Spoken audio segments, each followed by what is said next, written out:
I'm excited to do another podcast for the Boostcamp podcast today. And today we have Dr. Eric Helms again. Um, for those who don't know Eric, he is a professional WNBF bodybuilder. He is a coach at 3D Muscle Journey, and he's coached many elite level bodybuilders and powerlifters. Maybe Eric, you can just give a quick background about your personal experience in bodybuilding and powerlifting for those that don't know you. Absolutely. Yeah, no, a pleasure to be chatting again, Michael. Yeah, I just had my 20-year anniversary of lifting in May of just like last month, which is pretty wild to think about. So I So you started started lifting lifting. when you were 10?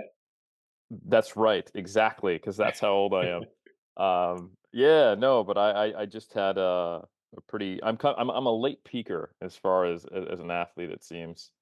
A goal of mine from the very start was to, reach my potential as a natural bodybuilder.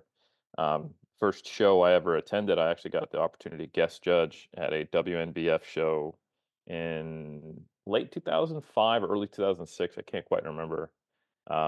It was the Rodney Hilaire's show that he hosts, who's a old time late 90s, early 2000s heavyweight WNBF pro natural bodybuilding champion, and I got to see someone get their WBF pro card. I got to see what natural bodybuilding was about. Before that, I was kind of just like, watching the Olympia on the bodybuilding.com stream. So that Mm, inspired me, and I was interested in strength also from the start. So I was somebody who trained equal focus on like powerlifting and bodybuilding, and eventually I got into weightlifting.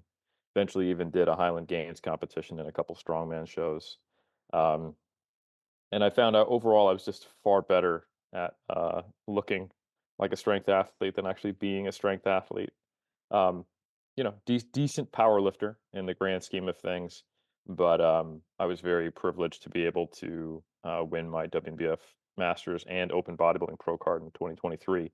But it took me, like I said, 17 years since I was like, oh, that's cool. I went to that show and I want to do that. Um, so yeah, in between, that 2006 when I did my first push-pull powerlifting competition, '07 my first season to 2023, I realized that this was like my life passion. Became a personal trainer first, and then like you mentioned, co-founded 3D Muscle Journey with my colleagues, became a bodybuilding and powerlifting online coach, and eventually became the team's chief science officer, which brought me out to New Zealand to actually do my PhD work, second master's, and now I'm a senior research fellow at the Sports Performance Research Institute in New Zealand, where I have been now for coming up on 12 years in August. My wife and I got our New Zealand citizenship, and now I have the true privilege of paying it forward and mentoring other young, scientifically curious future sports scientists and current sports scientists who are taking their education, to either the master's or PhD level. So I'm a really lucky guy, and then I get to speak about this stuff on podcasts, write about it, um, in say Mass Research Review, where we have a lot of interested subscribers who like to figure out what's the latest in sports science as it applies to strength and physique sport.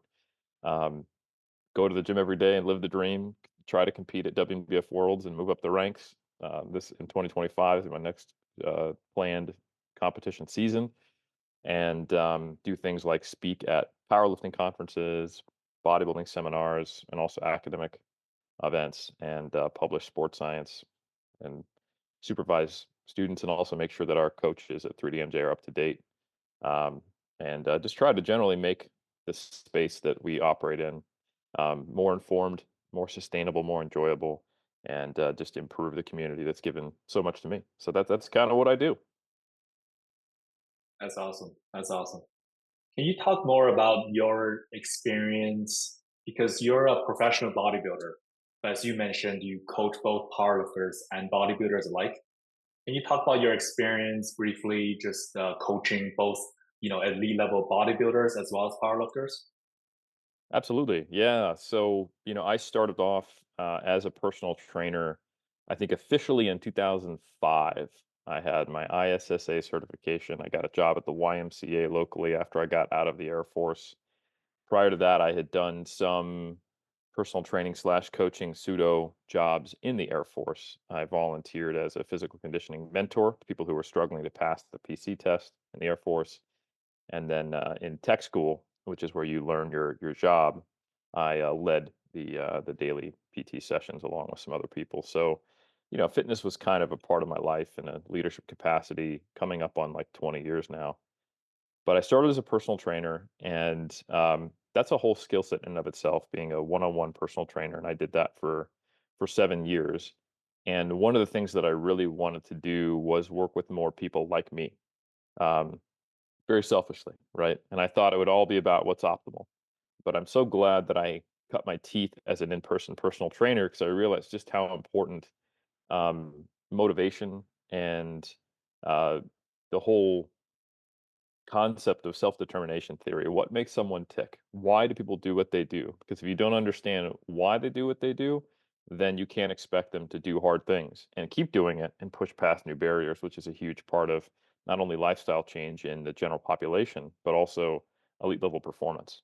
So I've had the privilege of working with three world champions in powerlifting in different capacities, which were all very unique experiences. So, for example, I coached Bryce Lewis from his very first powerlifting competition. We started working together in 2011, I believe, or late 2010, all the way up until his 2019 or 2020 last national championship win, into his 2018 IPF Worlds 105 Open Division World Championship win, and then his decision to, at least for now, retire. So I got to take a powerlifter through their entire career, which is just something I was so blessed, and I really owe Bryce a lot for that really cool collaborative experience.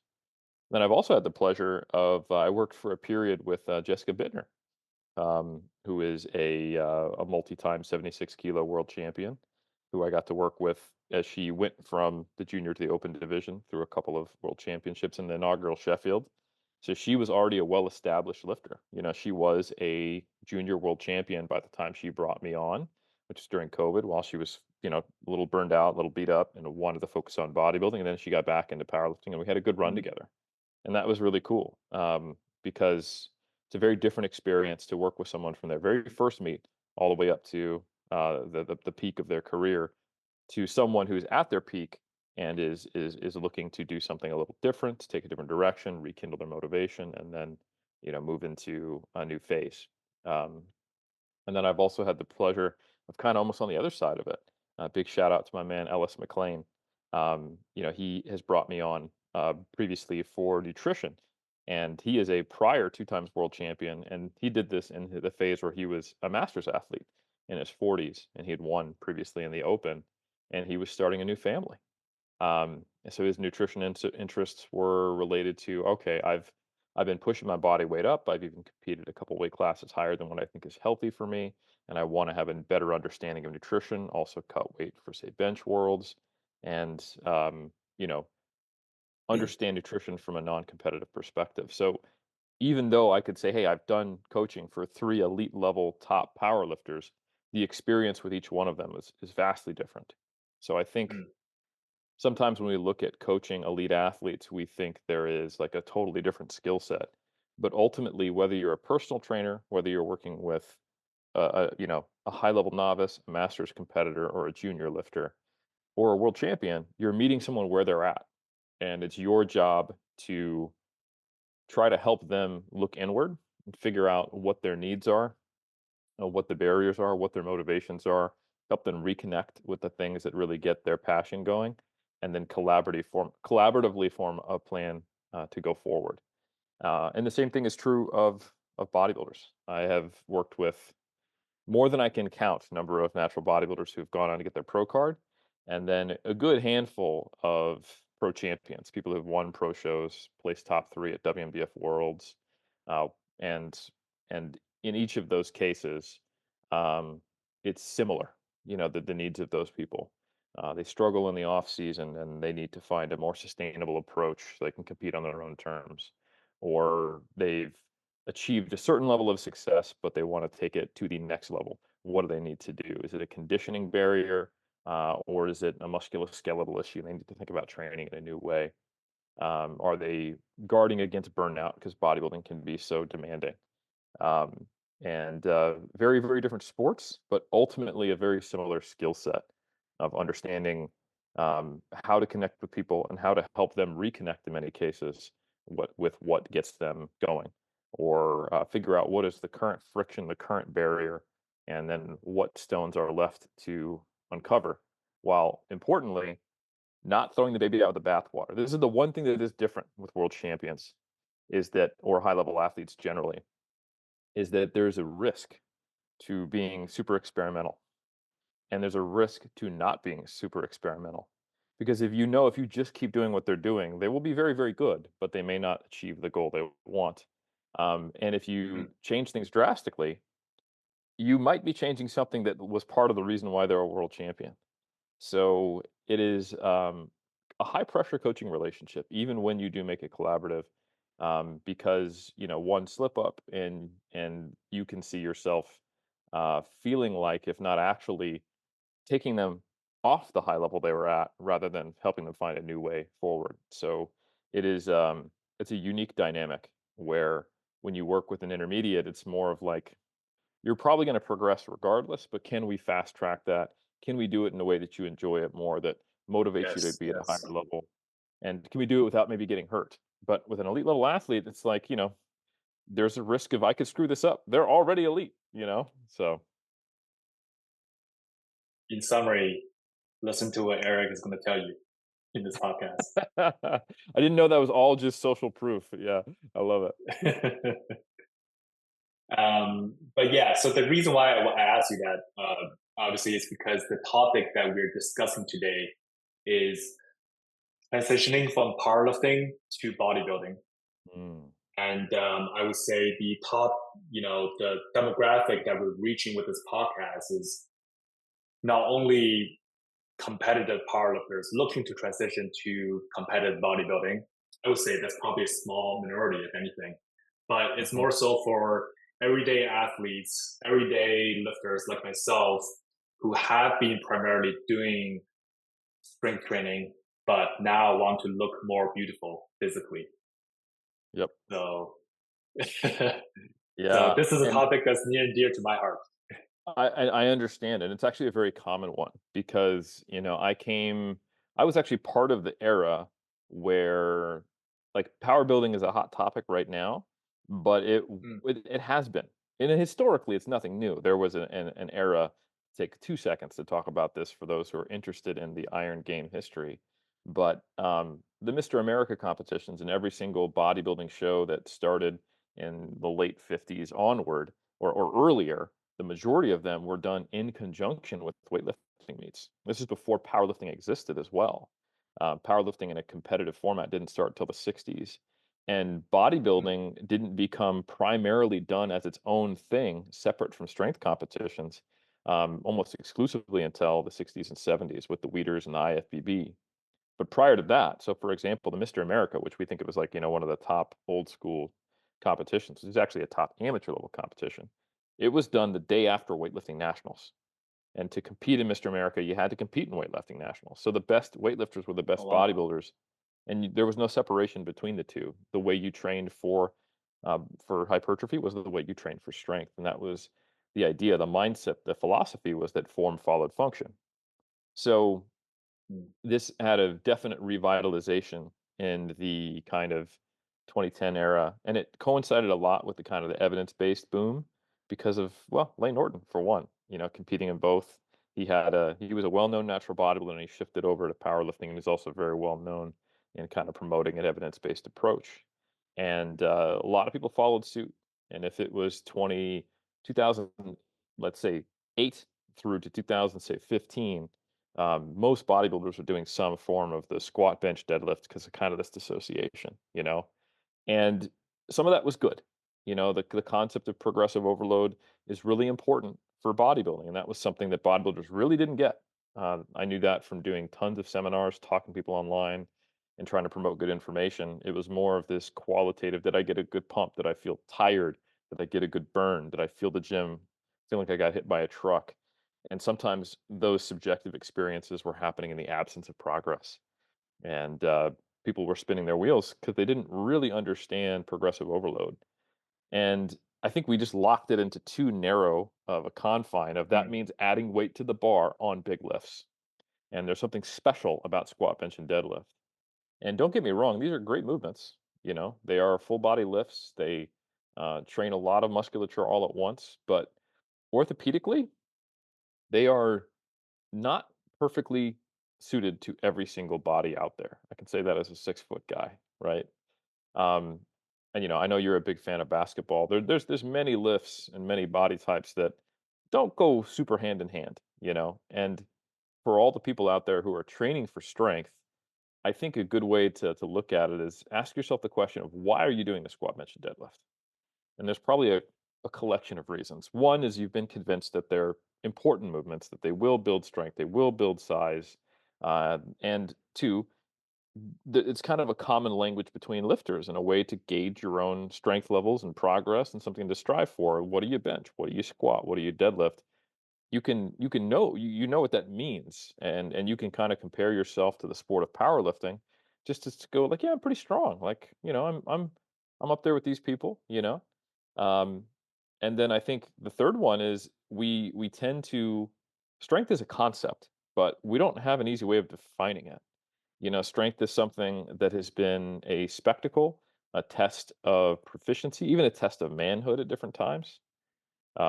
People might be familiar with the Rogue documentary Full Sturker, which is about the Icelandic stone called Full Sturker.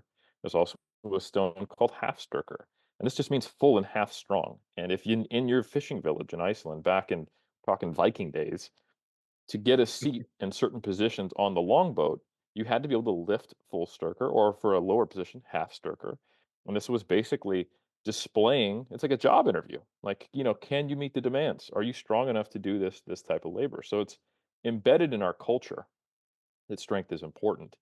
And I get it why people, gravitate towards these lifts and keep doing them despite the fact that maybe the range of motion is not great. It hurts. They don't know what else to do. And I think there's a big interest in people going, well, do I have to do the big lifts? Is it okay? They almost need permission sometimes to do something else.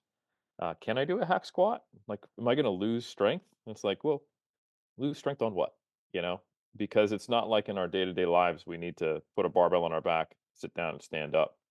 So from a academic or scientific perspective, strength is the combination of physiological capability of someone in terms of force production, actual amount of force they can produce, but then overlaid with a skilled movement. So we could test your strength in a very, very unskilled way. I could get you strapped into what's called an isokinetic dynamometer, and I can choose a joint angle. I can choose a contraction mode. I'm going to do the concentric portion, the shortening portion of the muscle, the eccentric portion where it's lengthening and you're resisting. Or do you want to do a fixed joint angle, isometric, where you're producing force, but there's no movement? And then if I do want to do movement, I can control the speed.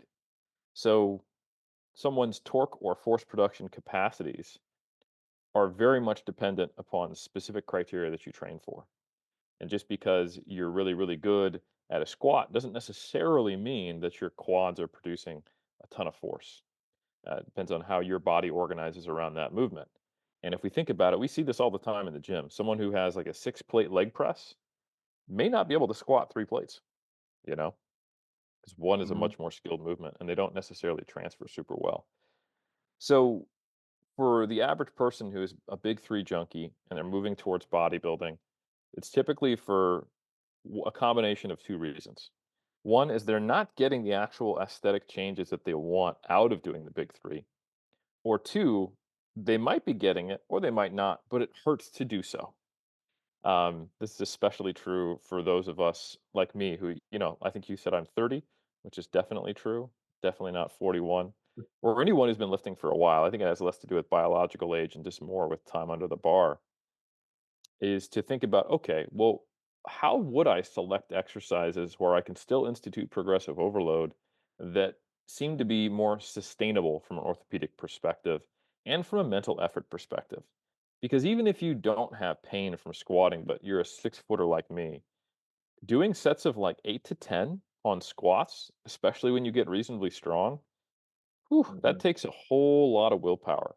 And there's something to be said for being able to exert more effort on a regular basis into something like a leg press, and then seeing that resultant change in your quads a little more consistently than you might get from a squat, which requires, a Herculean level of effort, and you got to put on the Rocky soundtrack, et cetera, just to get through some of those sessions. Any powerlifter will tell you that. So I think that's kind of painting the landscape a little bit. Would you agree with those sentiments as for why most people are trying to make this transition, Michael? Yeah, I mean, it's really interesting to what you mentioned about the history of how this kind of came about. I mean, the start for me into lifting was a lot later.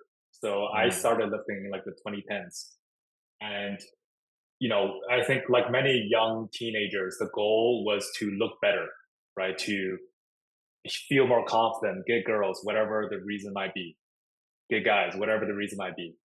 But when you go to forums, bodybuilding.com, okay, number one recommendation, starting strength, yep. right? Forget about anything else. Do starting strength. If you can bench 3 plates, you're gonna be big. If you can squat 4 plates, you're gonna be massive. Don't worry about anything else. And I think that's how a lot of people, at least like people like my age, in their 30s, got started with lifting. And once you go down that route, you kind of start with like starting strength.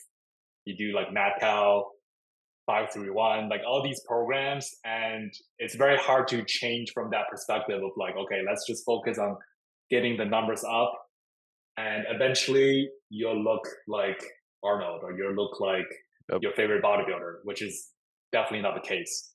So I totally agree with like your sentiment. Yeah. And it's a funny thing. I think the motivation for that, because sometimes even the people making those comments of listen, just focus on the basic lifts, big rocks, keep it simple, focus on progressive overload, don't get caught up in any of these shiny objects. They know that almost to a person, the motivation to attract whatever type of other person you're sexually interested in by making yourself look better with weights is only going to last so long, because you realize pretty quickly as you mature that that's not what's actually going to get you into a good relationship, or even not a relationship, just if you're out there trying to have fun to increase your hit rate.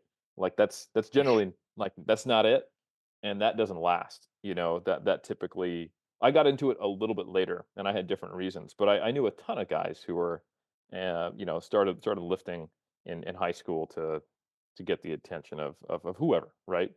Um, and the people who stick with lifting, that's not still their motivation. You don't find someone 15 years into lifting like, yep, still tracking the number of dates I get based and correlating that to the my bicep size, right?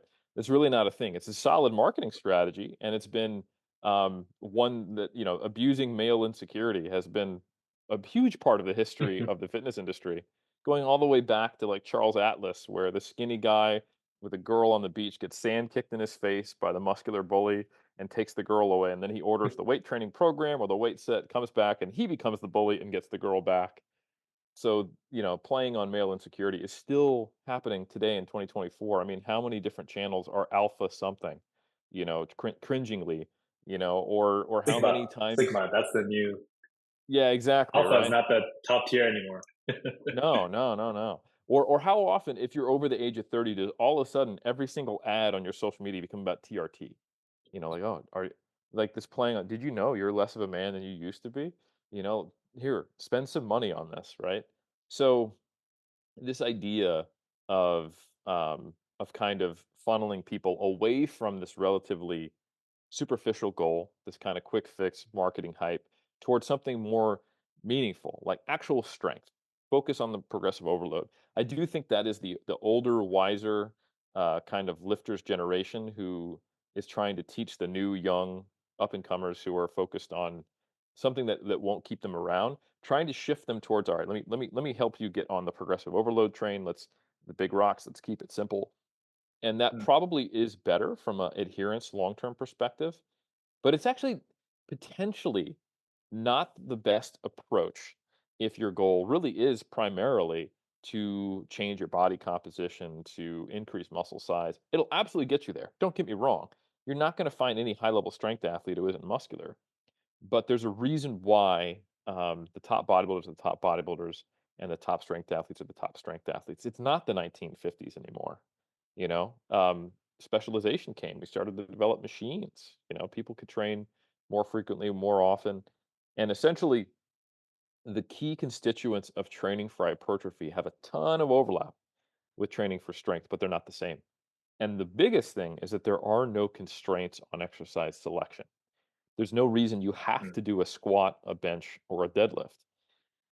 The key components of successful hypertrophy exercises are that they're able to train you through a relatively long range of motion for the physiological length of the muscle, and that they produce a reasonably high tension in those same positions so that it's quite a good stimulus for that muscle.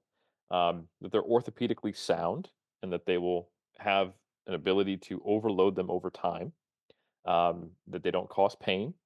And beyond that, they're also conducive to adding reps, adding sets, and adding load over time. So can you load them progressively, and do they put a high level of tension on the muscle?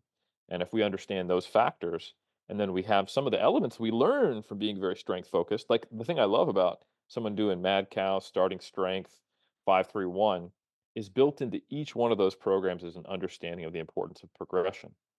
And the only thing that needs to be retooled is starting to think of progression a little differently.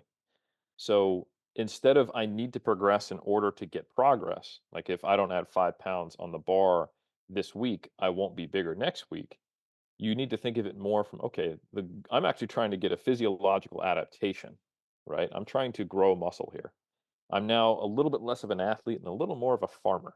I'm trying to create the environment which is conducive to muscle growth. And if I'm successful in growing this muscle, that should show up in my performance eventually. I should be able to get another rep here, not necessarily more load, although that will sometimes happen as well. I should be able to get a few more reps across multiple sets. Or if even if I do the same number of reps with the same load and the same number of sets, maybe my RIR is additional rep in the tank on one or two of those sets. So that force production capacity should increase with more contractile tissue, which you're trying to grow.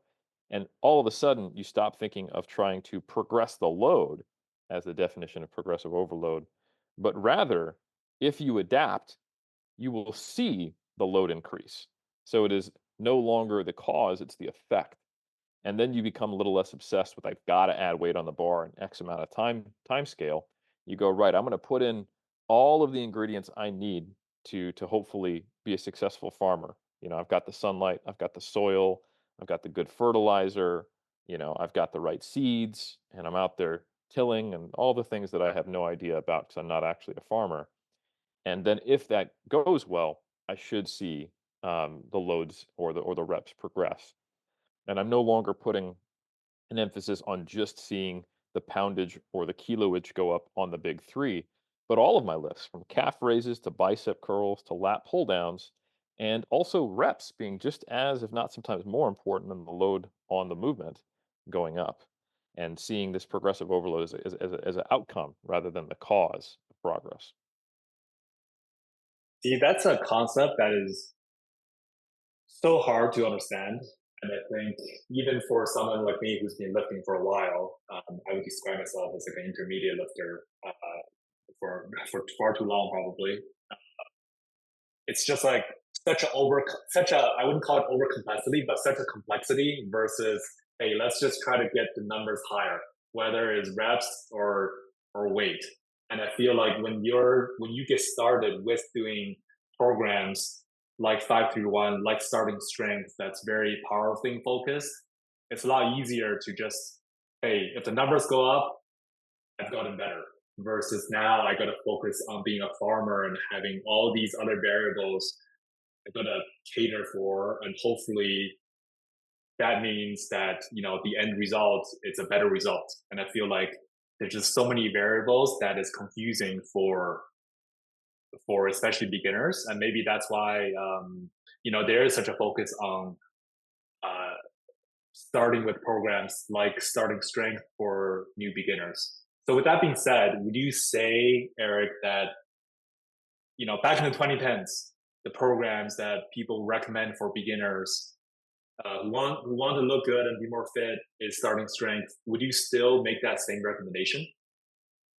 Generally not. I think some of the I think the what starting strength 5 by 5 and Madcow represent, yes, but some of the specific Mm, programs I'm not a huge fan of because they put an emphasis on really specific movements that are inherently not individualized. Like a low bar back squat, I don't think is a great fit for most people, you know? Um, mm, yes, it allows you to move more weight, but the tired arguments of therefore that is somehow better. I mean, then why don't we do calf raises? We'll take advantage of the class of that lever. A lot of people can calf raise 300 pounds for reps, out the gate, right? Standing calf raise. So isn't that the best exercise because it loads you the most, you know? Or why not mm, a 1-inch range, partial deadlift, right? You can move the load. So a low bar back squat, yeah, because of the biomechanics involved and the fact that it shifts you towards the hip musculature, typically gives the average person a little more than a high bar squat, but it doesn't necessarily develop your legs any better. And the same thing is true of a front squat, And I also don't think everyone should be doing front squats. Not everyone has the shoulder mobility to do that, or the upper back strength to keep position. But if we look at like what level of internal load are your quads experiencing, it's very similar in all three, in terms of the actual output.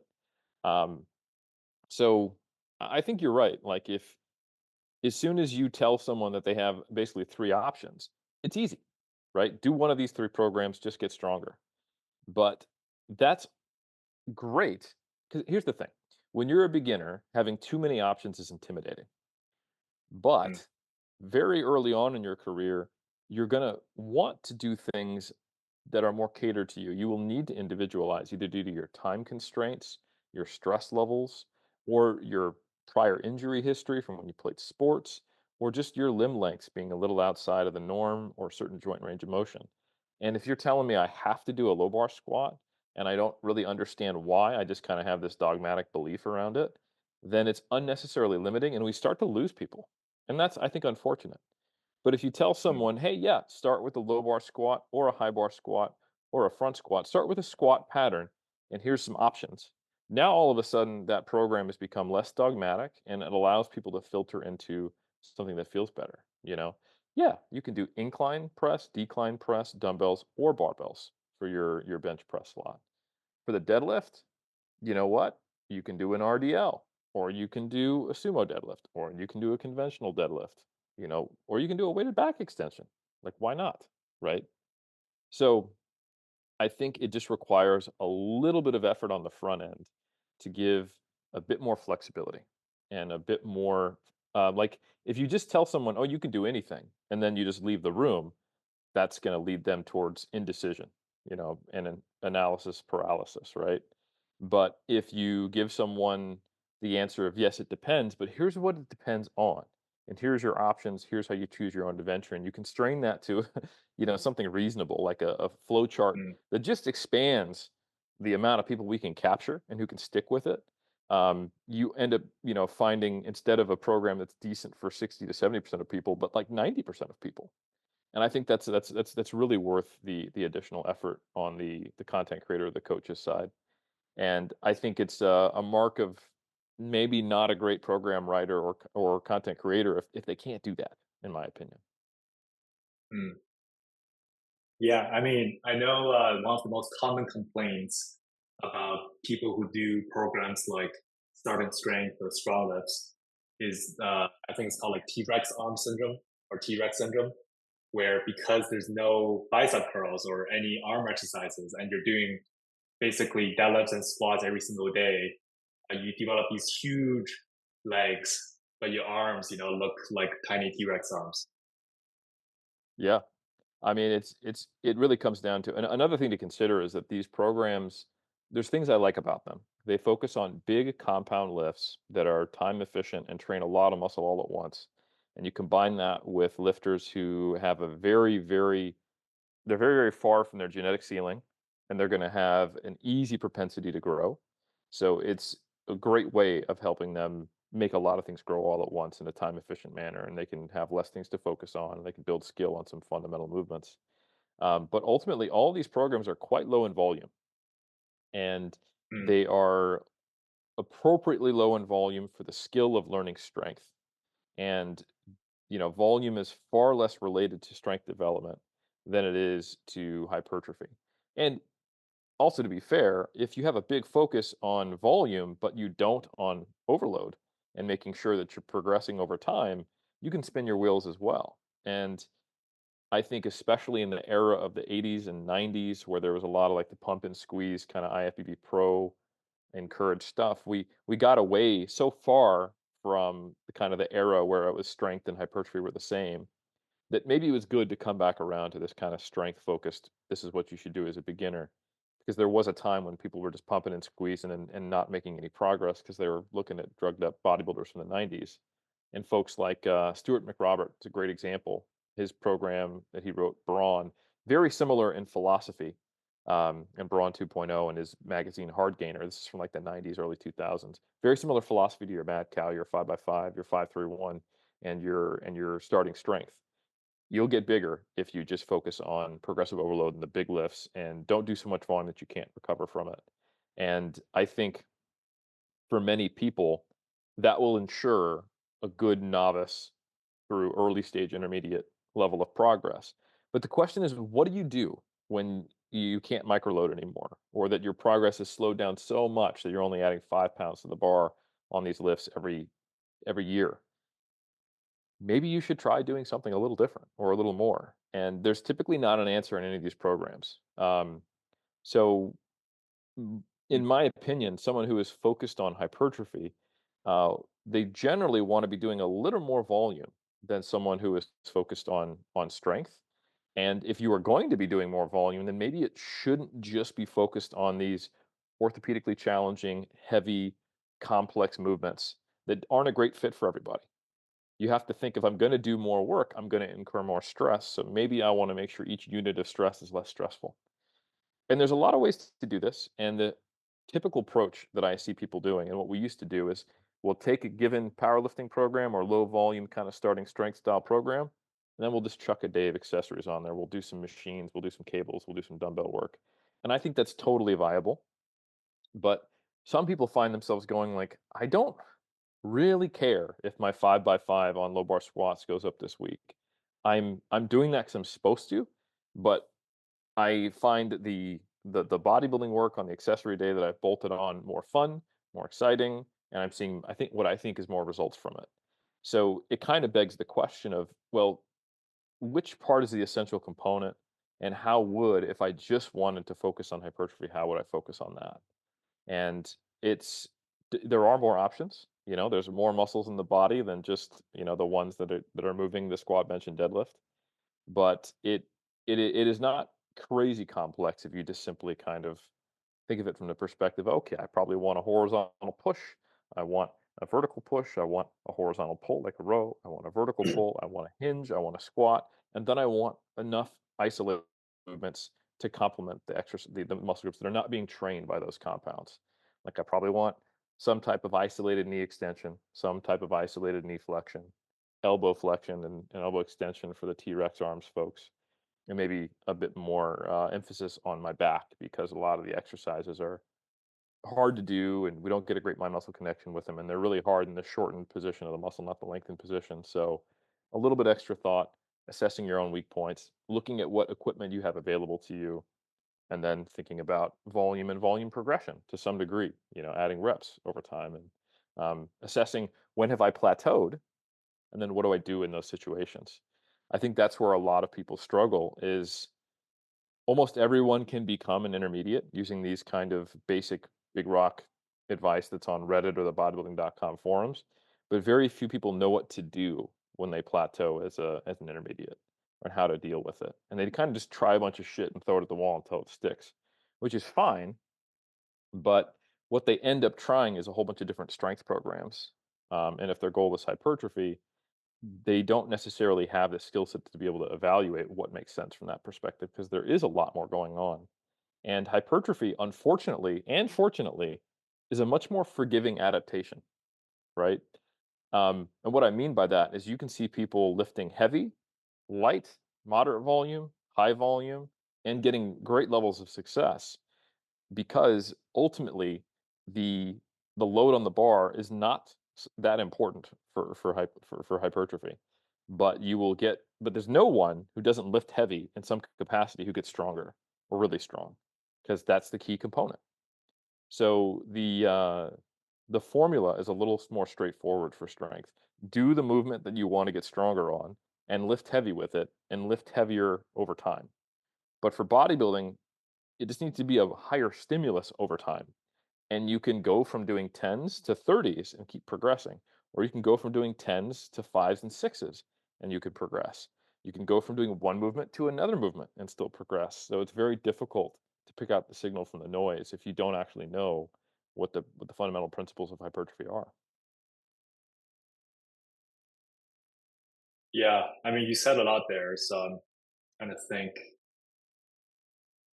Like, I mean, I remember. I mean, just now, I was doing just the past year, basically. I had this like deadlift goal that was chasing, and at the end, I was because deadlift is such a taxing movement. I feel like at the end, I was basically only deadlifting. I mean, I guess technically I could have done more than deadlifts, but I just went in deadlift every day. Felt kind of like I was tired. I was tired, so I couldn't. I really didn't feel like I had the physical or mental capacity to do much else.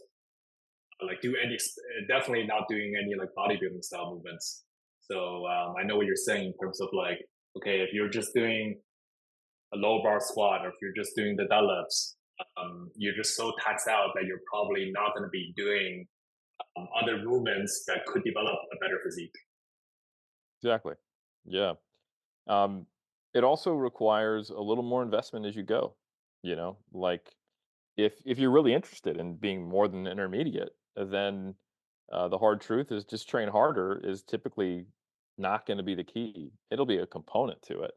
But you'll notice a really consistent thing with the people who get mad at those who overcomplicate it or bring too much science to the game or all this stuff. They're always relatively gifted individuals who the basics worked Mm, very well for, you know?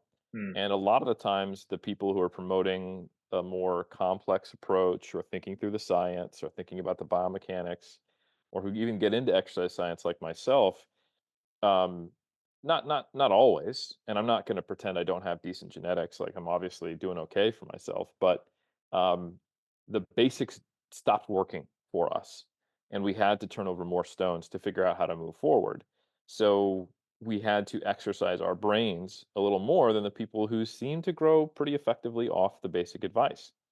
So I understand when I see some influencer with their shirt off, like, I don't know why you're overcomplicating. It's like, well, you didn't have to. You just applied a lot of effort to the fundamental things that everyone agrees is true, and that's fantastic information.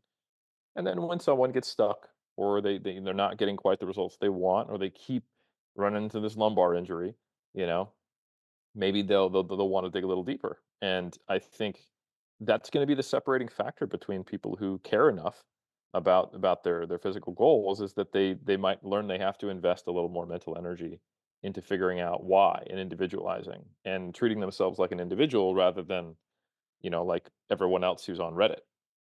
So I think I think that's a pretty key component, and I don't mean to sound elitist when I say that, but it does come down to what are you willing to invest? Because there's no real need to get past the intermediate stage from like a health perspective, and you probably developed a pretty impressively athletic physique. You've done amazing benefits for your mental and physical health and longevity. And if you just maintain that level of fitness forever, you know what? When you're 70, you're going to be in a much better position than every one of your peers. But if you're doing this for maybe deeper meaning or it has a larger purpose or those goals have a greater connection to you and you want to keep striving and seeing that progress, which is can be addictive and very fulfilling, and you want to take it to the highest level or reach your potential, no one reaches their potential but goes, but I don't want to overcomplicate it. If you're saying I want to reach my potential, then you're saying I am willing to do what is necessary to reach my potential, or you don't really want it. And you can just turn over many stones as you want. I'm very results oriented. I have no desire to overcomplicate things. I have the desire to figure out enough that I need to get better. And, ultimately, I think that's the way most athletes or very, very serious lifters think, or they will realize they need to think in that manner. So, I think what that ultimately means is that you've got to figure this stuff out a little bit. You need to have an experimental attitude, but you need to put in a minimal level of effort to understand this stuff. You have to become a student of the game to some degree. So, instead of just going like, what are back exercises? You might need to think, okay, well, why do we do these back exercises? What are the different muscles? And have some basic functional anatomy from like a training perspective. That's an important thing for a bodybuilder. Okay, in this joint position, when this muscle shortens, where does the load go? You know, instead of just kind of generally understanding, oh, lat pull down is for back. Well, actually, when I'm in this position, my pec is actually stretched. And for those just listening on audio, my arms over my head, like I'm grabbing a lat pull down. You can see that your pec is stretched up, right? So if your pec starts to shorten at the start of a lat pull down, oh, wait, it's actually contributing to that. So when I'm in full shoulder flexion, my pec is actually part of the lat pull down movement. Huh. So that little kind of light bulb moment, it starts to help you think a little more critically about the exercises you're doing.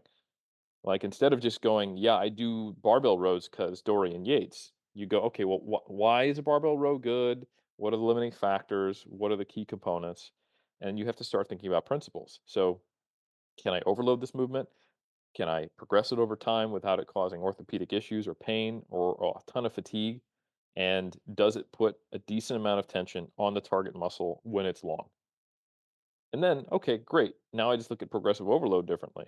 I need to do a decent amount of volume, more than the minimum amount needed to get good at a movement, because that's training for strength, but enough to put a stimulus on the muscle. Then I go, okay, well, how much is enough? And that's where you might want to look into some of the content that I produce or some of the research that's out there and go, okay, well, on average, when we look at, say, large population data sets, most people are getting some pretty good gains when they're doing, say, 5 to 15 sets is a decent place to start. And if you look at some of the starting strength or these 5 by 5 protocols, sometimes you're only getting about 6 to 8 sets on the main lifts per week, and that's all the training you're doing for your lower body. So, okay, well, maybe I choose a couple different exercises, train from a few different angles, figure out which exercises I like and I have access to. And then I have the option to progress load or reps, and I can do different rep ranges, right? So, yeah, as the constraints expand, or I should say, as the constraints are less limited for hypertrophy training, it can be intimidating. Then you have to ask yourself, well, all right, well, am I willing to invest the time to learn about this stuff? Yeah. So to summarize your advice for beginners that are currently on programs like Starting Strength, who came into the gym for developing a better physique, but they're now on this very strict SBD program, your general advice is to first of all really think about why you're doing these exercises, and then second, really try to increase the exercise variety, um, to find one that's maybe a better fit for you, and also increase the volume as well, so that you're actually doing more than the bare minimum to build muscle. Is that a good summary? I think it's a decent summary. If I was to explicitly go right, you want to build muscle and you're doing one of these basic strength protocols, I would say some things that you want to have in place is what I would describe as quote unquote the big six. So a horizontal press and pull, vertical press and pull, a hinge, and a squat. And then if you are not attached to the numbers on your bench, squat, and deadlift, think about for each one of those categories, what would be a movement that is orthopedically sound, that you feel you can progress, and that is hard in the position where the target muscle is lengthened and you can do a good full range of motion with it. So now all of a sudden, squat doesn't have to mean barbell back squat or low bar barbell back squat. It can mean leg press, it can mean hack squat, it can mean lunge, it can mean anything where you're doing simultaneous knee extension and hip extension, right? The hinge can be anything from a back extension to an RDL to a good morning to a sumo deadlift or a conventional deadlift. You just want to have good control and be able to load it over time. And you're pressing. The horizontal presses can be at a slight decline, slight incline. It could be machine, dumbbell, barbell, up to you. And then the vertical and horizontal pulls, again, those could be machines, those can be body weight. Just make sure you have the ability to load it and that you can train in decent rep ranges. You probably want to be doing on average at least 4 or 5 reps per set, all the way up to as many as 20. But choose a good pairing with the exercise. You don't want to be taking one of these really challenging multi joint movements and doing sets of 20 close to failure because it's going to take so much out of you. So now you've got the big six, and now you understand that you can choose of like 4 or 5 different potential exercises for each one of them. Then you just need to distribute them in a way that enables you to fit your equipment and time restrictions and your personal preferences and your body restrictions and your prior injury history, and then just focus on progressing them over time.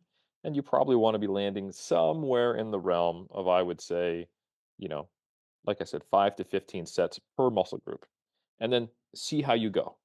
And when you aren't able to see progress in terms of reps or load, not on a week to week basis, just more broadly on most of your movements, that's when you might think about, okay, well, am I recovering well or not? And if I'm recovering pretty well, then I need to assess some other things like a farmer. Am I getting enough protein in? Am I eating a sufficient amount? Am I sleeping well? How's my stress management? Am I binge drinking every weekend? Am I training sufficiently hard? Am I sandbagging it? Am I actually reasonably close to failure? Are most of my sets leaving no more than 1, 2, maybe 3 reps in the tank for some of the big compounds? Um, and am I technically sound? Get an online coach, hire a personal trainer, watch a lot of videos, make sure that you're actually performing the exercises effectively. Um, and if you ticked off all those boxes, then and you're still recovering, that's when you might want to consider, say, increasing your volume by 10, 20% in terms of the number of sets per week to see if that'll stimulate progress again. Not just doing more volume more broadly, but doing it on a diagnostic perspective. Am I seeing the loads and the reps go up and the RPEs go down if I don't change load and reps? Okay, that means that I am successfully farming, right? And then if not, then I need to see if all those things, the soil, the sunlight, the water, okay, if I'm doing all that and I'm still not growing, then maybe I need to assess whether the stimulus needs to be more. And that could be, well, maybe I'm sandbagging it. My RIRs are actually 4 to 5 most of the time. Or my RIRs are good. I'm pretty close to failure on most sets, but I'm not actually doing enough.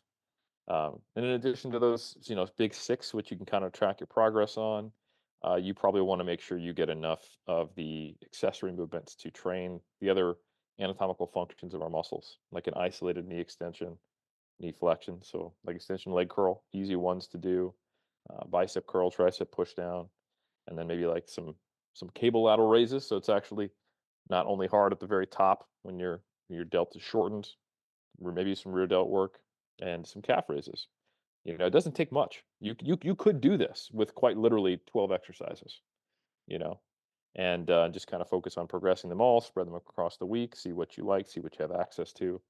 Train somewhere between 3, 4, or 5, or even 6 sessions if you want, depending upon how much time you have per session and what your schedule's like, and just kind of look at it as a general cloud of progression and diagnose as needed. But it's not necessarily a complex, equation, but it does require some thought. Which is why, I wrote my books, Muscle and Strength Pyramids, to kind of walk people through the steps on this and how to think about it and help them be a little more uh, objective in their assessment and also more systematic in their approach and understanding things in less black and white terms. Yeah, and just on that note, highly recommend Eric's books, Muscle and Strength Pyramid. Great book, lots of great programs, samples on there. You can also find them on Boostcamp.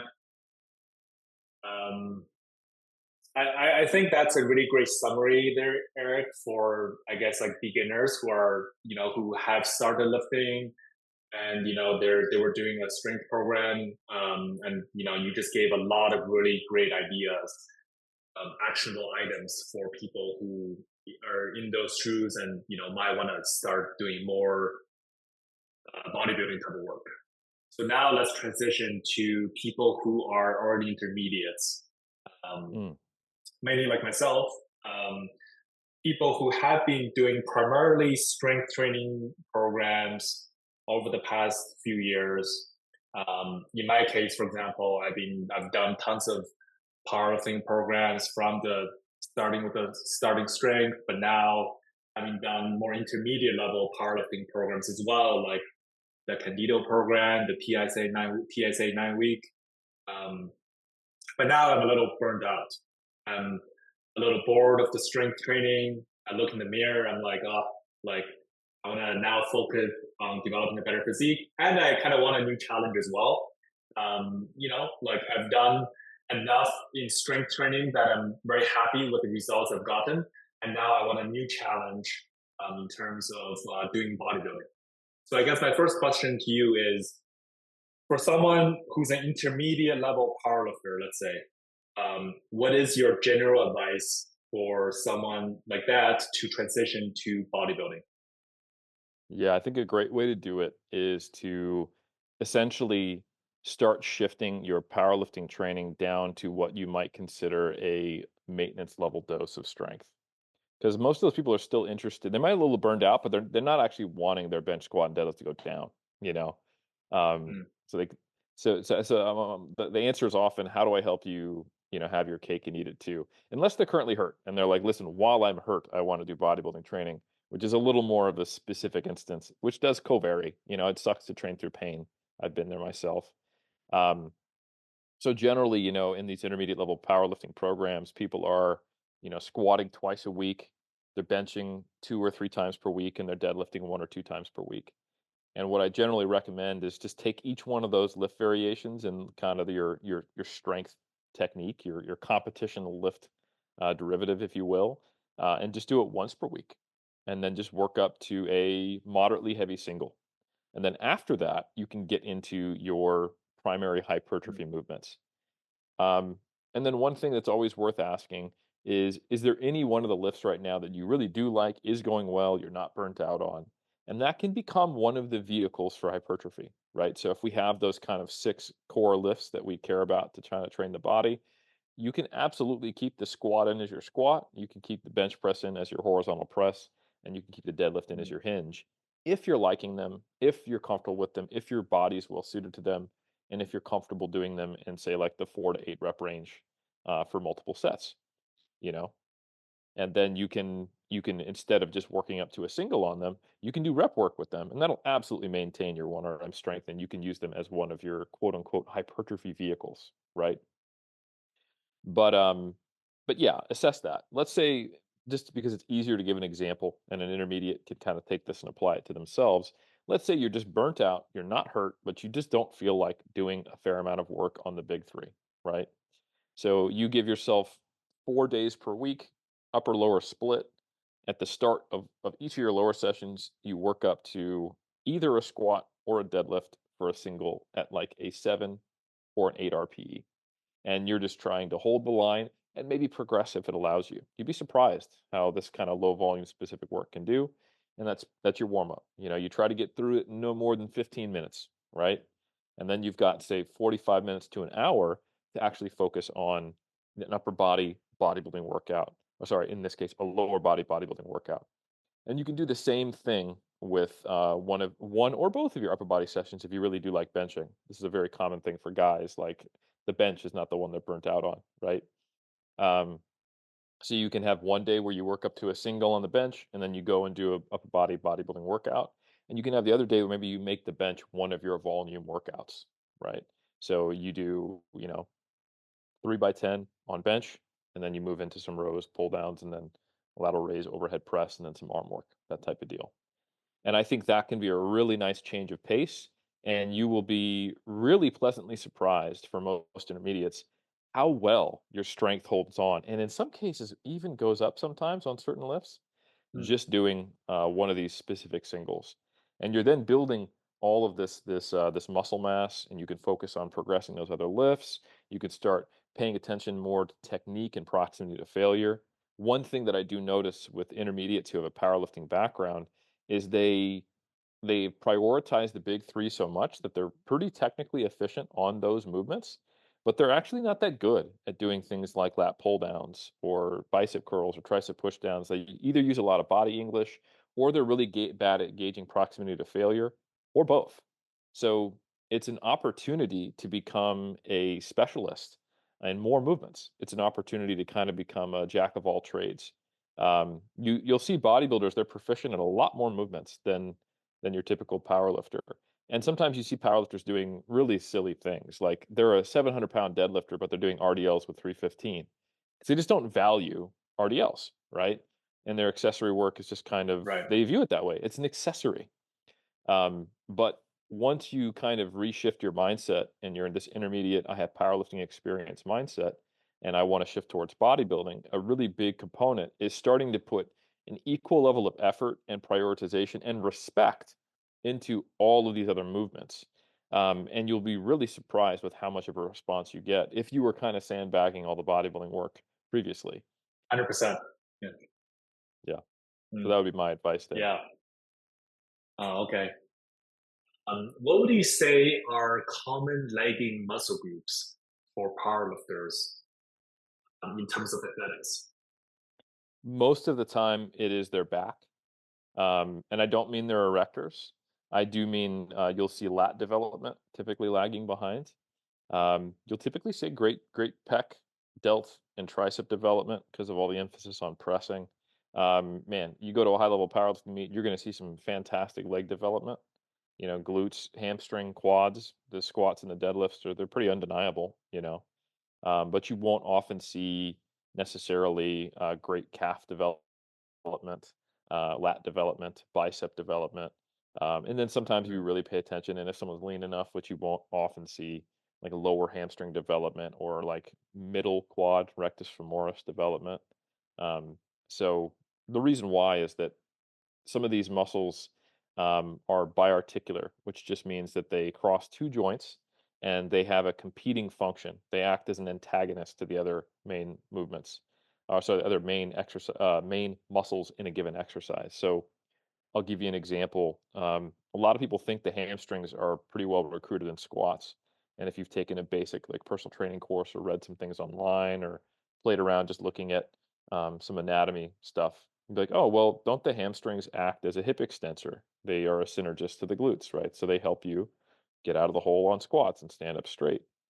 Well, not really, because you're also extending your knee to sort of stand up and get into full hip extension. You're also doing knee extension.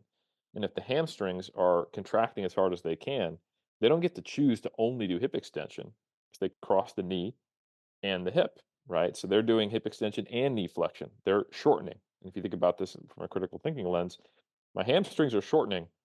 That's going to be directly opposing my quadriceps. So you don't see much hamstring growth in studies of people squatting. You see glute growth and you see quad growth, except for one head of the quadriceps, the rectus femoris. That's kind of the one in the middle that you might look at, and that's because the rectus femoris. If you think about the name, it erects the femur, the thigh bone, in addition to extending the Mm. knee. So it actually crosses the hip and the knee. So it is a hip flexor. So just like the hamstrings are not growing because the quads need to do the work, so the hamstrings are relatively inactive, the rectus femoris is relatively inactive because it's trying to flex the hip while the glutes are trying to extend the hip. So squats are really effective glute and most of the quadriceps targeting exercises, right? So it's a glute and quad exercise if you think about it. And then when you minimize the amount of knee extension on, say, like a deadlift, now the hamstrings and the glutes can really work together. So you see the hamstring development in powerlifters is coming primarily from deadlifts, the quadricep development coming primarily from squats, the glute development coming from both. And you often see some really good muscular development in the glutes and powerlifters for that reason. Um, yeah, and the deadlifts, while they've often been considered like the king of back exercises, when you think about what we talked about earlier, are your back exercises being trained at a long muscle length with a high degree of tension? The range of motion at the start of a deadlift to the finish on, say, your lats, if you think about how far is your shoulder from your body, it's really only a few degrees, and depending upon how short you are, how much bent over you need to get. And the lats are not a prime mover.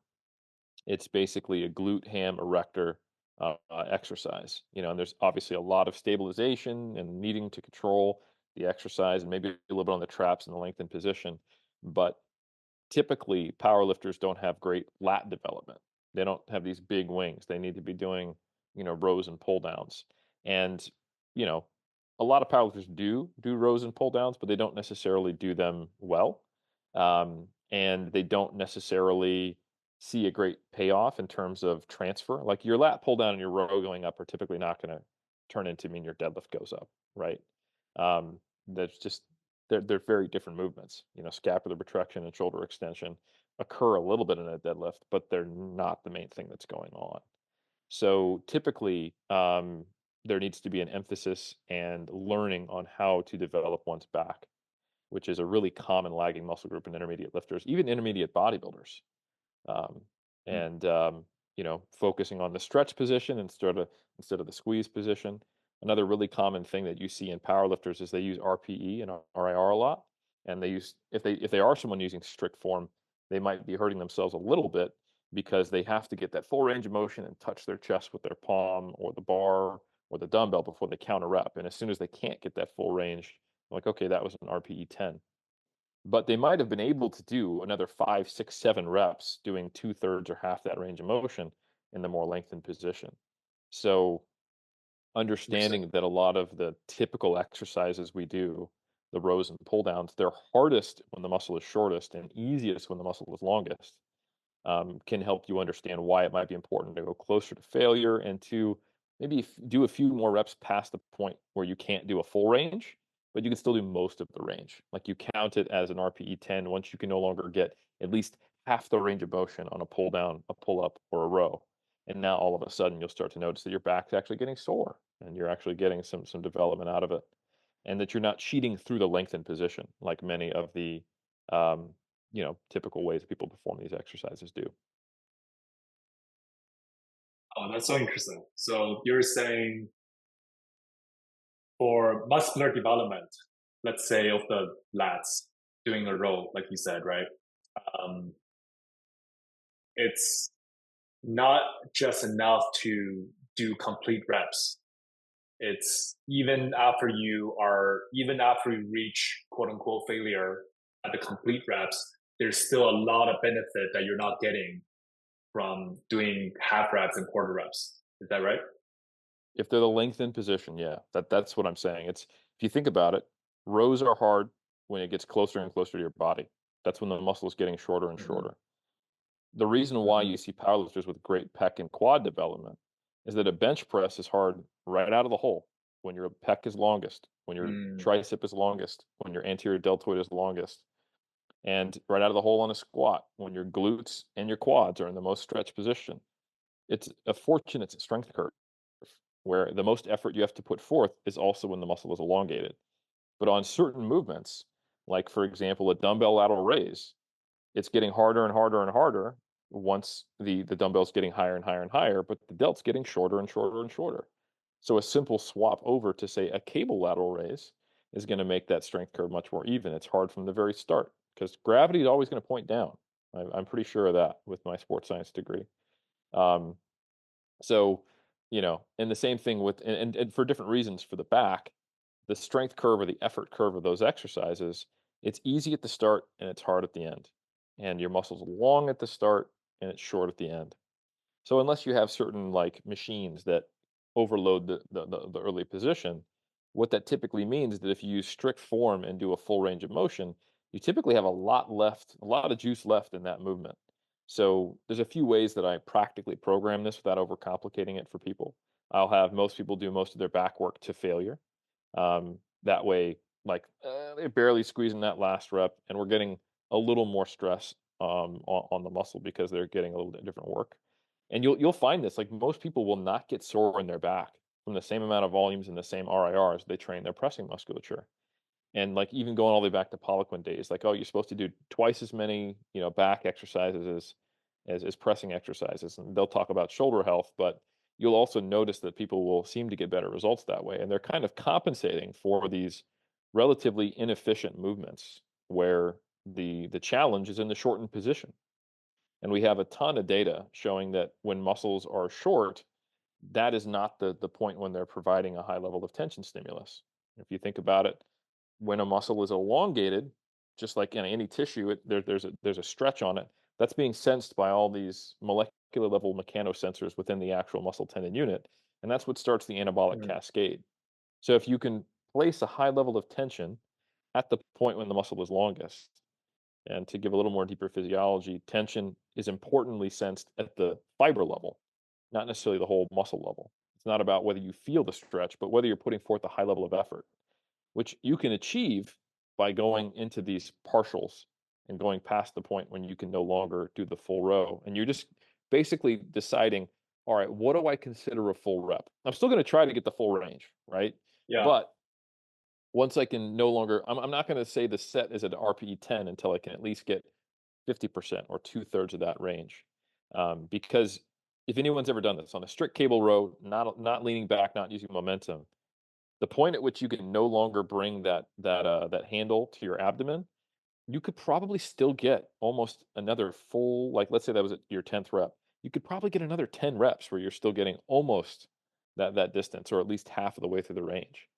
And Absolutely. you're thinking of, and that's when your lat and your traps and all of your musculature is more lengthened, and that higher level of tension is occurring. So it's just a biomechanical mismatch between our typical exercises we have for back development that I think is largely leads to why we see it as a weak point in many people.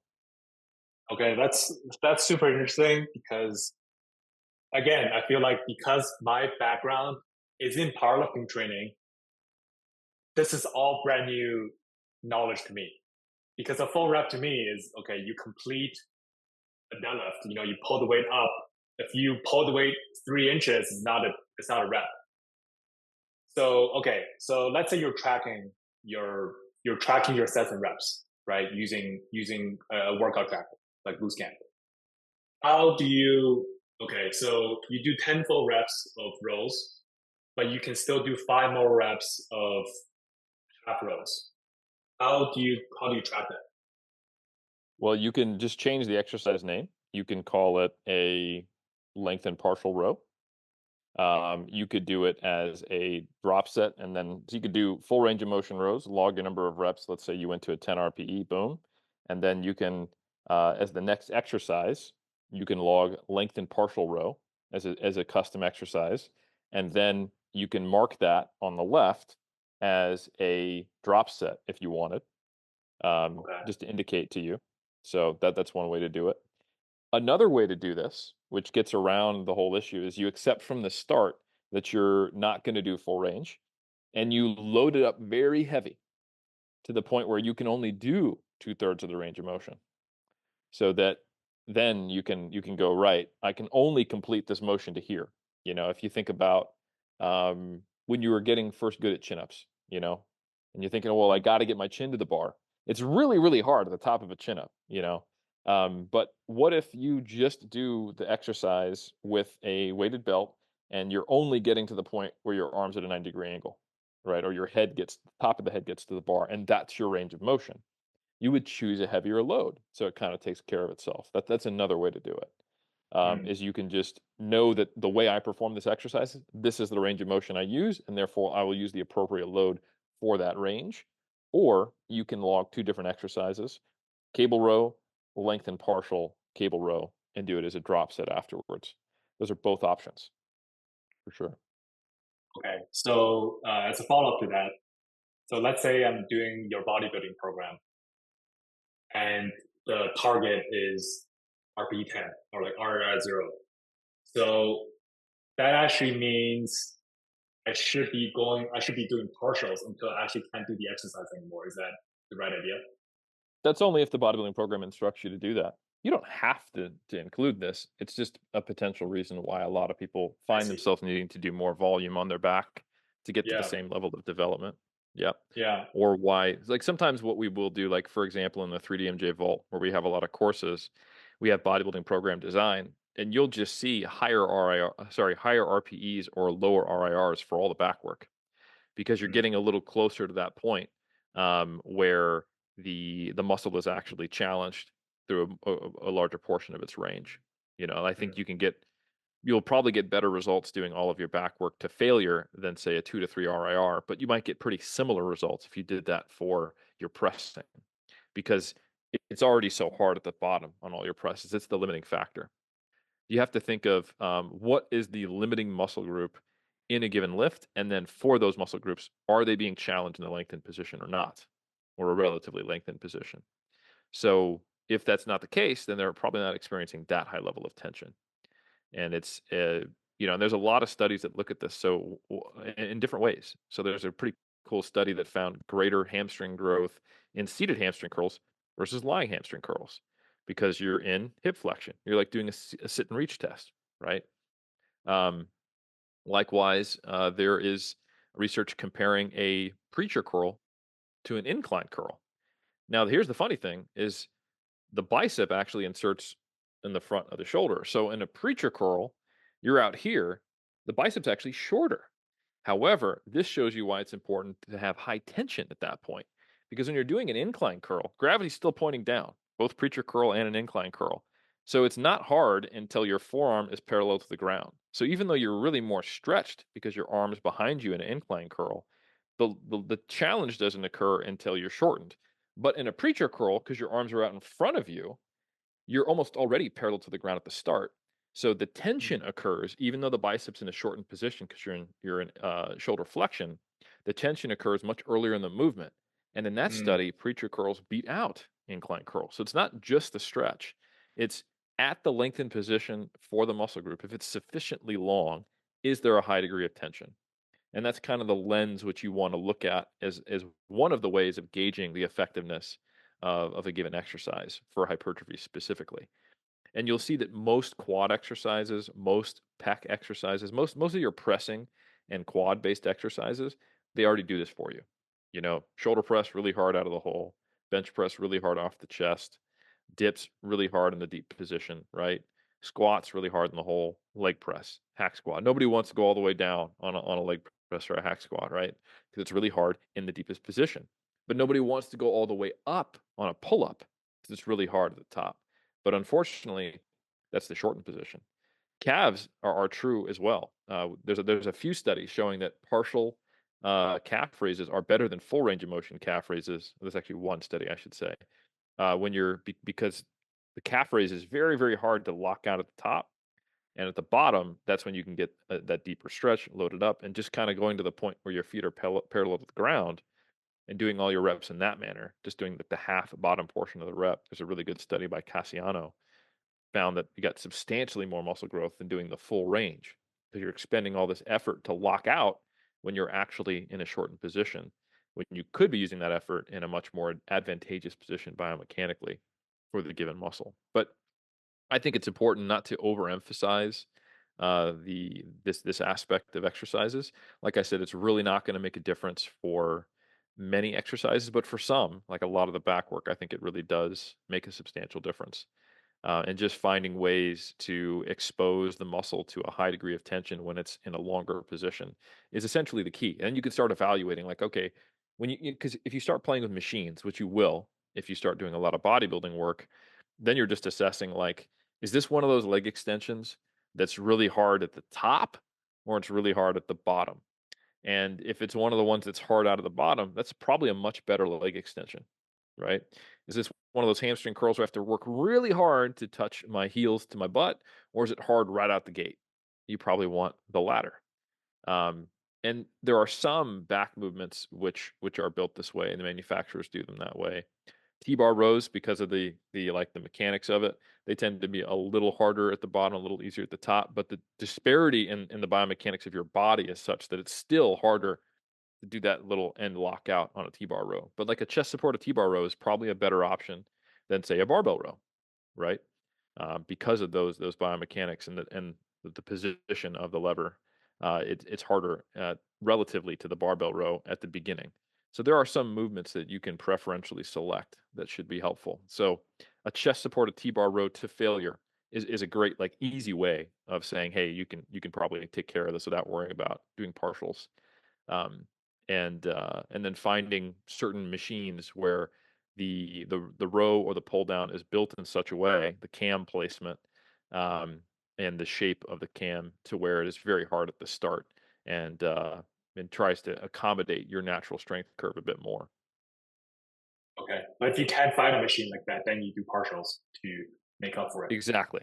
That's exactly right. You could do what I described earlier, which is essentially a extended set where you're doing partials, or you can start from the beginning just doing partials. That's one way to do it. Is Um, and that tends to be what I do. Like on a cable row, for example, instead of touching my palm to my chest, I row until my upper arm is parallel to my torso, and then I sit upright, and I even lean forward a little bit, right? And that way, I'm doing maybe 2/3 of the range that I might typically do, or previously have done when I was being a lot more kind of powerlifting mindset about full range. Hmm. One other thing that you mentioned earlier that I thought was interesting was about soreness. Mm. So at least when I'm doing powerlifting training, I feel like I really get sore. So is soreness an indication of effectiveness in bodybuilding? It's an indication that the muscle was challenged, but it's not an indication of effectiveness. So, um, the nice thing about delayed onset muscle soreness that is primarily going to occur when you do new movements that you're unaccustomed to is it tells you which muscles were challenged because that is a direct consequence of actual structural damage and metabolic work being done. So, if you do a new bicep exercise, and let's say for the first time you're doing these incline curls, but you've done preacher curls, you will probably get more sore doing an incline curl than a preacher curl. But as we just discussed, the preacher curl's probably a better exercise because it puts more tension in the lengthened position, even though it doesn't get you into that same physiological length, but there's no tension there. So it is not a perfect proxy for stimulus, but it will tell you, especially when you're playing with these new exercises, whether overload occurred. But then you will quickly get the repeated bout effect and you may not get sore anymore.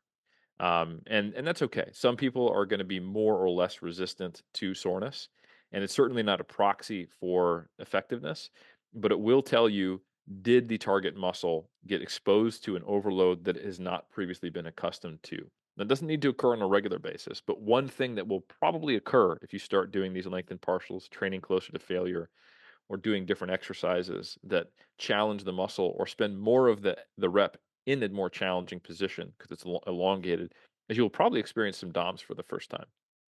Um, a personal anecdote on this is I was doing dumbbell lateral raises forever because that's just they're easy. You just grab the dumbbell and you do it. And then I Yeah. started doing cable lateral raises where I would reach across my body so that my shoulder is more stretched.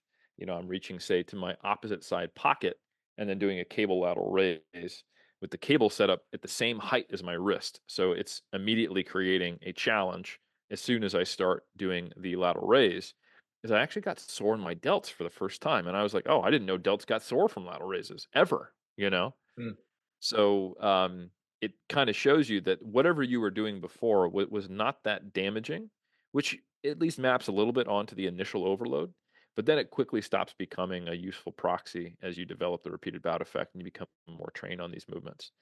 So, I think, what DOMs absolutely will tell you is that that's the area that got trained, you know? That's the area that was most challenged. That's where the most metabolic work and mechanical stimulus was. And then as that dissipates and as you adapt to it, it becomes less useful. And it certainly isn't like the magnitude of soreness is not related to the magnitude of stimulus by any means, but it will tell you in kind of like a did this muscle group get trained as I tried these new exercises? So that certainly will help you understand how your body is figuring it out from a motor learning perspective how to do that movement. So if you try this new back exercise and you notice that you're really sore underneath your armpit, but not much lower in your lat, okay, that's probably doing a lot of good teres major work, maybe some long head of my triceps, but the lats weren't super challenged with this new exercise, that type of deal. okay. So to summarize that point, when you're trying a new exercise and assuming that you're hitting that muscle effectively, you'll feel soreness, you'll feel the DOMs. But after a while, it will go away. It doesn't necessarily mean to switch the exercise. It just means you did a movement that hit the muscle effectively, and now you just got to progressively overload it. Exactly. Perfect. Yes. Okay, got it, got it. Okay, so I guess to summarize the point, um, from a bodybuilding perspective, the muscles that are generally lagging for powerlifters would include the lats, the uh, quads, sorry, the hamstrings, Hmm. the lats, Well, the calves. hamstrings, No, and powerlifters, they're calves. deadlifting. They typically have some good hamstring development. It's like, Okay. um, yeah, biceps, lats, and calves are typically what you see lagging in powerlifters. Okay. Biceps, lats, and calves. Okay. So to your Yeah, point about the most, let's say you were to give the most effective exercise, one one exercise for each of these muscle groups that you think is the most effective for these muscle groups, what would the exercises be? sure.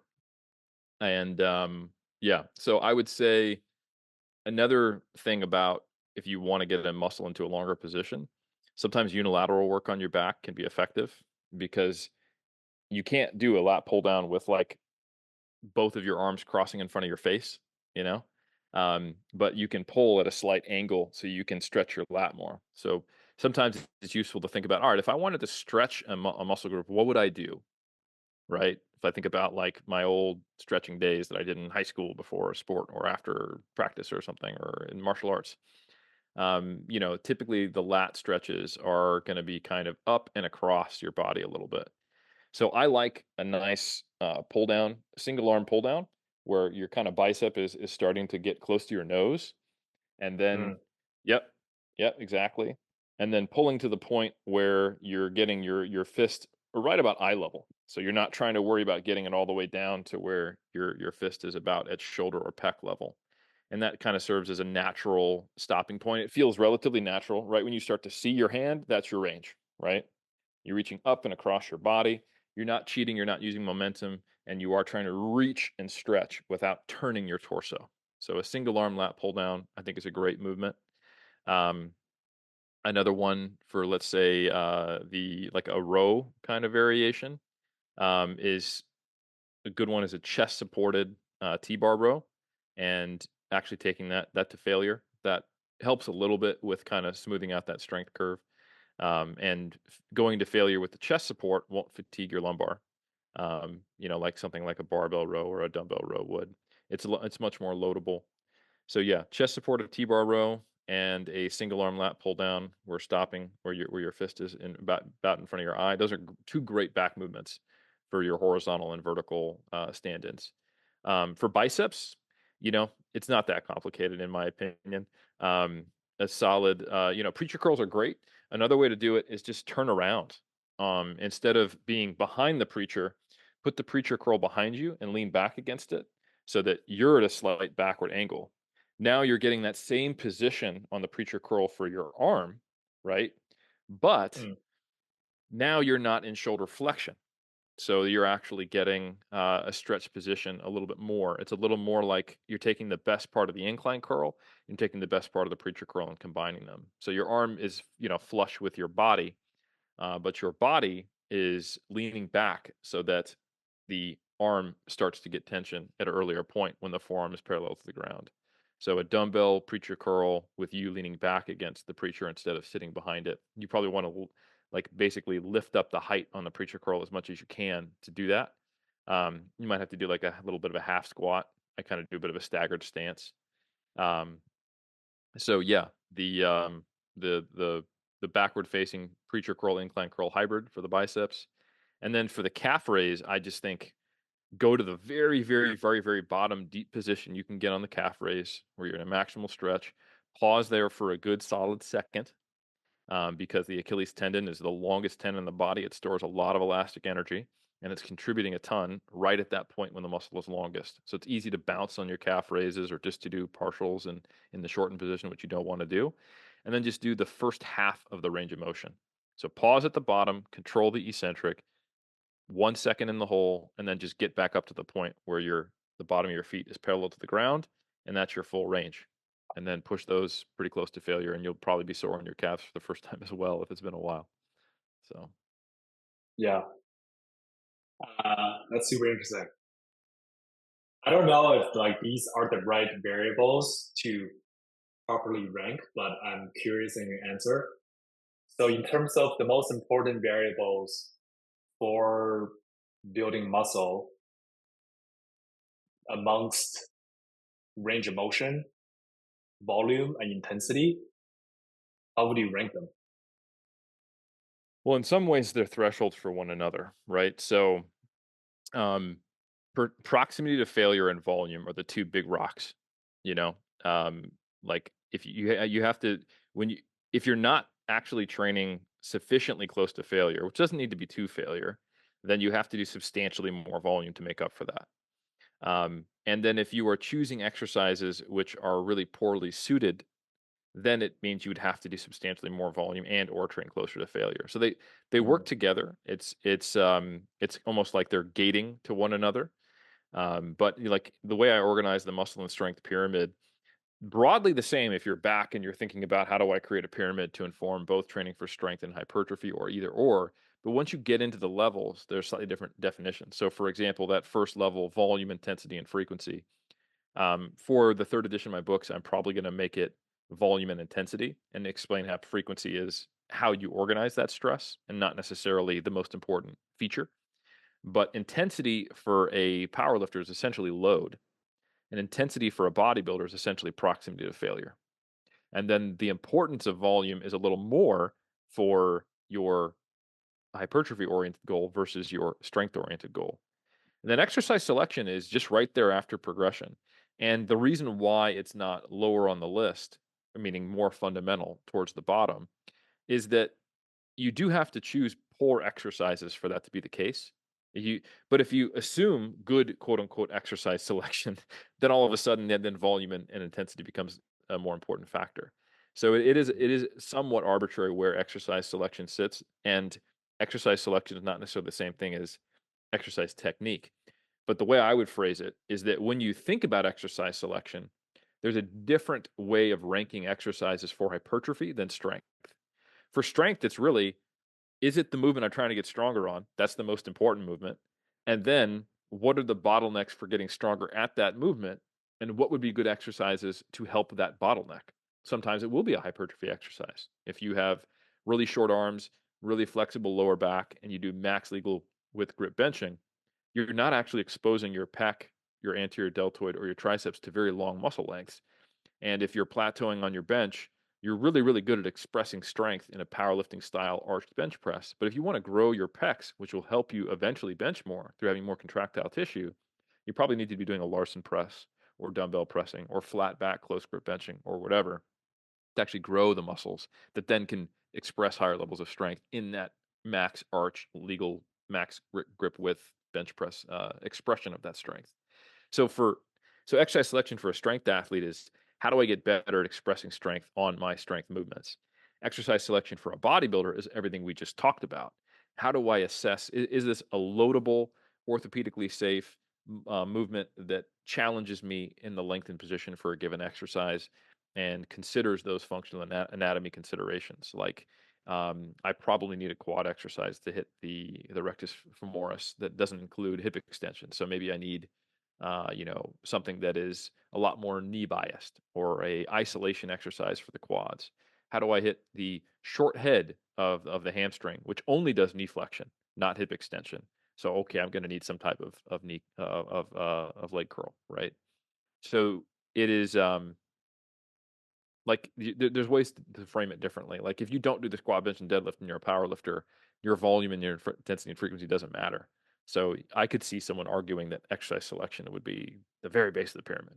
But ultimately, some of these things are they don't operate in a hierarchical way, even though I have presented them that way because it's a model. And all models are wrong, but some are useful. So yeah. okay, I guess I have one more general question, and this is the topic that's been talked about probably a million times. Is it possible to build muscle on a cut? Yes. And I guess I'm talking. I guess I'll add more context to that. So what I've generally heard is that it's possible to build muscle on a cut under very specific circumstances. Namely, if you're a beginner, if you're if you're a beginner, if you're enhanced. But I guess I'm asking this question in the context of someone who has been training in powerlifting, who's now pursuing bodybuilding. And let's say when they're doing powerlifting, they're a little fluffy and they want to go through a cut first. So in that scenario, is it possible to build muscle on a cut?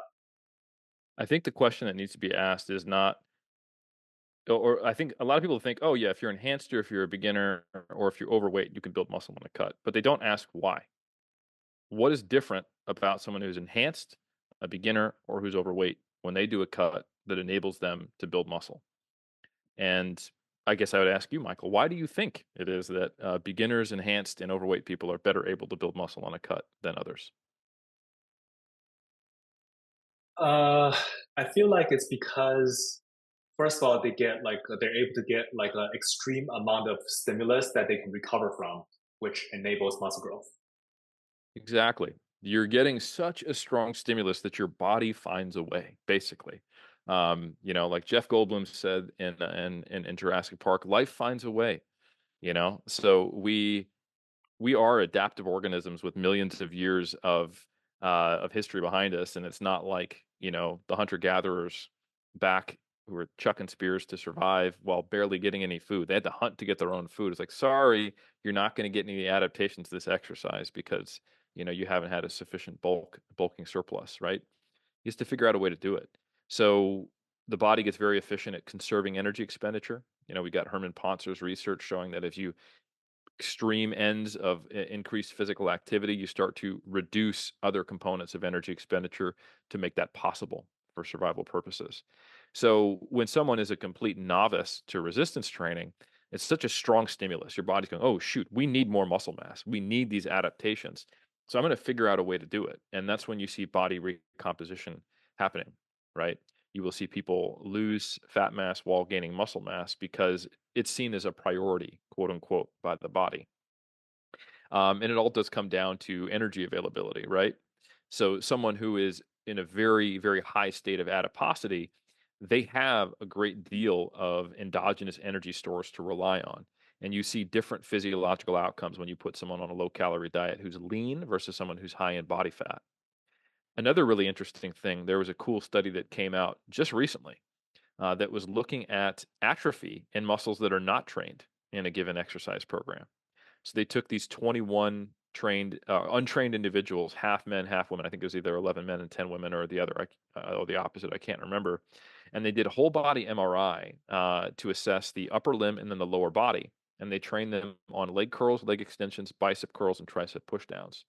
And they found in the lower body when they were doing the MRI that while their quads and their hamstrings grew, their adductors and their soleus actually decreased in muscle size a little bit. And it was more pronounced in the individuals who were eating lower protein and lower energy diets. So robbing Peter to pay Paul may be something that our bodies do. Like if you're not going to provide me sufficient energy or sufficient building blocks, amino acids to build the muscle, I'll steal a little bit from the stuff that does not seem to be getting used right now. And that type of those converging lines of evidence start to tell us why we will see growth even in the absence of a surplus. Now there are limits to this, right? Physics is still a thing. It takes energy to build muscle. Now, it doesn't mean that you have to supply that energy from food if your body can find it from, stealing from inactive muscle groups that it think can atrophy a little bit, or, metabolizing fat to at least make up the energy demand. Now, your body can't turn fat into protein, but it can absolutely make up energy gaps in other areas, because the system is ultimately relying on the same stores of energy. So when you have an untrained person, that stimulus is so strong that your body will find a way. When you have someone who's very high in body weight because of adiposity, the deficit is not seen the same way, quote unquote, if you will. And then when you have someone who's on anabolic steroids, again, the stimulus becomes so strong that it's mimicking you being essentially a beginner. You're able to get kind of these newbie gains, or probably more accurately, it's mimicking almost going through puberty, right? So, if you will see people who will get taller and get leaner as they go through puberty. That's a very common thing in high school. It's something I experienced, right? You'll see some teenagers will gain body fat, but they're eating enough naturally for maturation to occur. But if they're not supplying enough, material, then sometimes you will see a drop in body fat as they go through puberty. Probably if they need to eat more, kind of the naturally quote unquote skinny kid. Or if in really unfortunate places and undeveloped parts of the world, you will see height be lower. So if you look at some of the hunter gatherer remaining populations, they're typically shorter in stature than people in developed nations. And if you look at just the history of humanity, the average height has gone up. And that's not because of some systemic change in our genetics. That's because we actually have food availability to support full maturation and not see, the stunting of growth. Like for example, in gymnastics, where you would take athletes, especially women's gymnastics, at a young age, historically, who are you're supposed to be getting a very high level in gymnastics as a young teen as you're going through maturation, and then there's this pressure by coaches in the sport to stay lean, to stay small, and they underfeed their athletes. They don't grow Mm, as tall. It's not that the sport is selecting for very short athletes. It was the actual activity causing them in many cases. That's starting to change through some big changes in the gymnastics world. So in all of these cases, basically what you want to evaluate is, are the muscles I'm going to be training, are they relatively trained or not? Because you might be an intermediate lifter, but if your lats are a beginner, they'll grow quite well if you expose them to a new stimulus. The times this can't happen are when you are really just not providing any kind of ability for the body to find a way. So if you are 8% body fat as a male and you are also eating just at maintenance, where is your body going to get that from, right? Especially if you're training all your muscle groups, right? So, yeah, if you were to just do lat training and neglect everything else, you might see some atrophy to support that growth, maybe based upon that new study. Where that's still kind of new information. But if you're doing a whole body bodybuilding program and you're low in calories that you're consuming and you're low in body fat, there's no way for the body to find a way.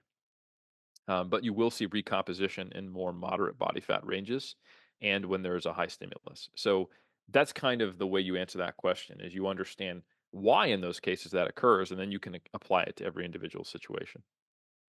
mm, got it. So I'm gonna spam, my lats, shoulders, abs, biceps, and then Let's go. because that was exactly my thinking too. I was thinking like, okay, because technically I might be a intermediate powerlifter, but I'm very much a beginner bodybuilder. So I was thinking Yes, then in that case, then why shouldn't I be able to grow if I'm actually providing enough training to these muscle groups? So your answer absolutely. makes a lot of sense. Absolutely. Now, it may be more efficient if you are consuming sufficient calories, and you're consuming sufficient protein. But if you're in a relatively, if you're not super lean and you're eating maintenance ish, you'll probably see some recomposition. But you can only take that so far. Like, you're not going to be able to put on 10 pounds of muscle while in a deficit, because the the energy cost of that, you'll start to see yourself getting a little bit leaner, and then eventually there's a point where we're running out of material, and it would just be smarter to eat. You know, Yeah, so yeah, yeah. Well, Eric, this has been incredibly informative. I'm sure for our audience, but also for me personally, because I'm going through this transition period. Um, I guess like to finish off here, where can people find more information about you? Where can people get more education from you? Because you have such a wealth of information that a 1 hour podcast simply is enough time to soak up all the knowledge here. well, let me just say it's an honor for you to say that. I'm more than happy to chat, and I hope this was informative. If people want to learn even more, since this is very bodybuilding focused, I would encourage you to go to 3dmusclejourney.com. That is the number three, the letter D, followed by musclejourney.com. From there are links to various topics and levels of nerdiness that you want to get into. There's the 3DMJ YouTube, which you can find links to. There's our blogs, which are on the website. You can sign up for our newsletter for all that practical information. There's also the 3DMJ Vault, where we have athlete kind of focused courses like bodybuilding program design. Would be a great course I would recommend. We have both free and paid courses if you want to sign up. If you really want to nerd out too, there's also links to my books, which we discussed earlier, the Muscle and Strength Pyramids, which kind of walk you through step by step how to set up your nutrition or training, whichever one you're interested in, or both, for these goals.